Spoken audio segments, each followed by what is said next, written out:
My name is Holly Vanderwood, and I'm the APIMS Help Desk Lead. Today we will be reviewing the Air Force's authoritative Enterprise Information Management solution for above-ground and underground storage tank inventory and compliance management, which is the Storage Tank Accounting and Reporting module of APIMS, known as STAR.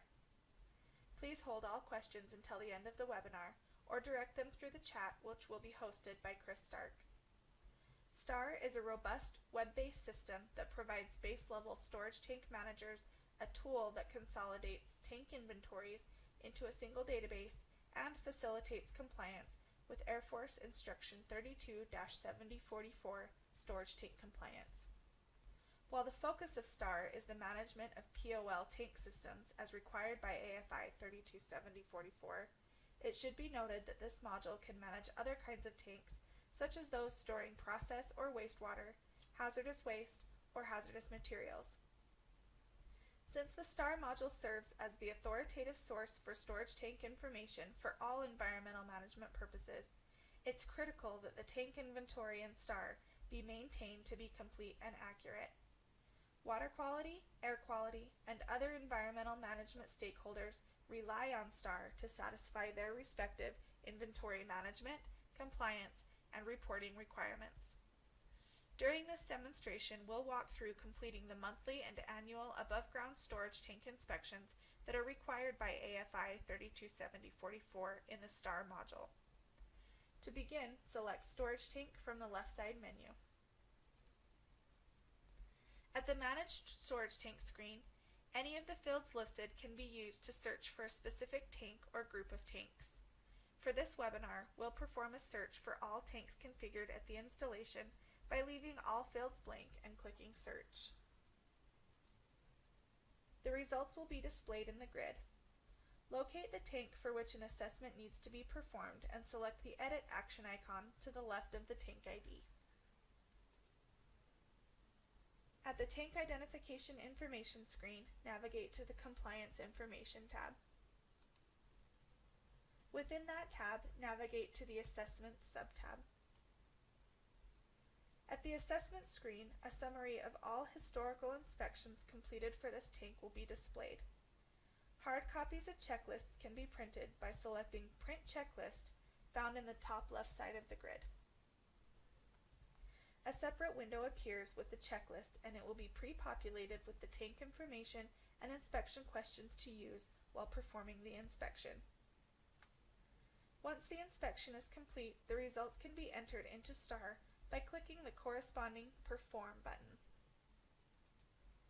Doing so will launch the Record One-Time Assessment screen.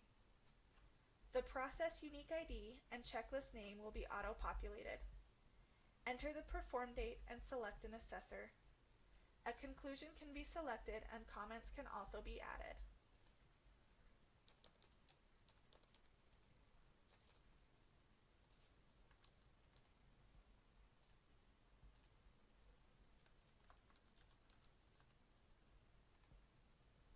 Then click Save. On the Questions tab, each question is listed with the following columns: CA required, which indicates that a corrective action is required if the answer is opposite of the correct response; CA complete, which indicates if the required corrective action has been logged in the assessment record; correct response indicates the answer that proves compliance; and lastly, the response radio options, which is how the questions are answered. The screen also provides a No Findings button. Selecting No Findings will automatically select the correct response to each question. But for this webinar, there was a problem with the ladder on the tank. We noticed there was some corrosion rendering it unsafe for use, so we will select No for this question. Notice that the question is now highlighted in red. This is a quick visual indicator that our answer is opposite the correct answer, which means we are not in compliance. Click the radio option to the left of the question to enable the Comments field and to be able to record a corrective action.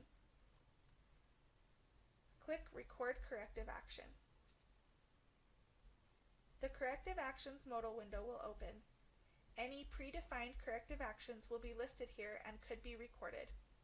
But because this question doesn't have a predefined regulatory requirement in the case of a finding, we'll select Create and record our corrective action and the response we took.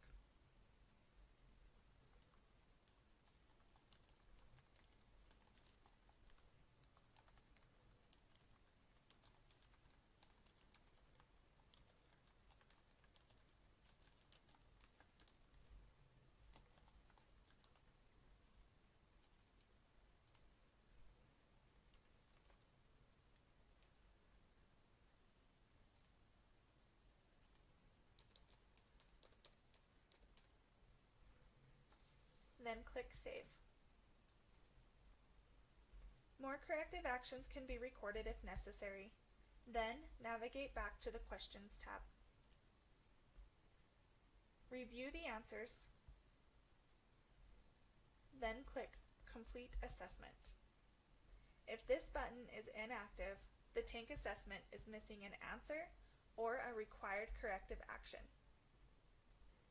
Once the button is clicked, the assessment completion modal window appears. If there are findings, the system will require users to view report before saving. Click the View Report button and review the assessment report that's generated.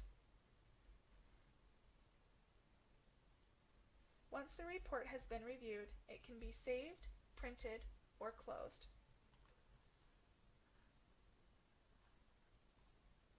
The Save button is now active on the Assessment Completion modal window. Click Save. The system will return to the assessment screen where the completed assessment is listed at the top. Once the assessment has been completed, it can no longer be modified. You can view the assessment reports at any time by selecting the corresponding PDF icon on the grid.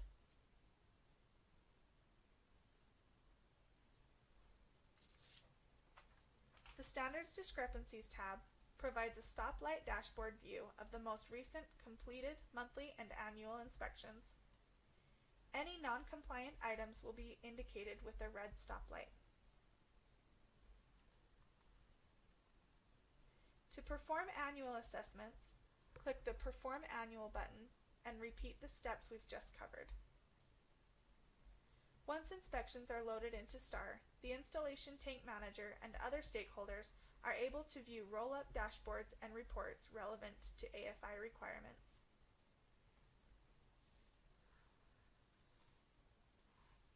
Now we'll walk through associating tank contacts to our tanks using the Batch Process Tank Contacts feature. This provides an easy way to associate contacts to one or more storage tanks. Select Batch Process Tank Contacts from the Manage Storage Tank screen. At the Manage Tank Contacts screen, search on the desired contact by typing part of their name and using the AJAX search, which only displays the first 10 matches, or click the folder icon. This list is managed at the point of contact area of the application, so if the necessary contact isn't listed, contact the tank manager. If the contact is already associated to any tanks, they will appear in the grid below. Click Associate Tanks to add the contact to more tanks. At the Create Contact Association screen, enter the appropriate start date, then select the appropriate role that the contact has regarding the tank or tanks. All tanks configured in the STAR module will be listed in the grid below. Select the checkbox to the left of each tank ID that needs to be associated to the contact. Use the Search Tanks drop-down to filter the list if necessary. Then click Save. Now, using the breadcrumbs, navigate back to the search results screen. The newly associated tanks will appear in the grid. Tank associations can be removed by selecting the checkbox to the left of a tank ID, then clicking Remove Contact. A modal window will appear asking for an end date and a title. Then click Continue. At the Confirm Tank Contact Removal screen, click Save. Tank contacts can also be replaced by selecting the checkbox to the left of the tank ID, then clicking Replace Contact. From the modal window, select a new contact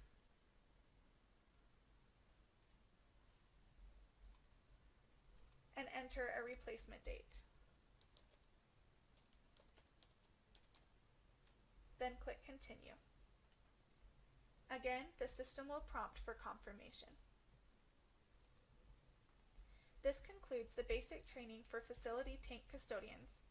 Maintaining a robust tank database improves overall environmental compliance, facilitates informed decisions regarding new regulatory impacts, and will allow future integration with other asset management databases utilized by CE.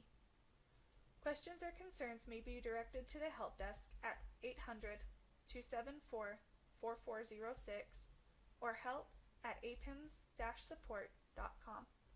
Thank you.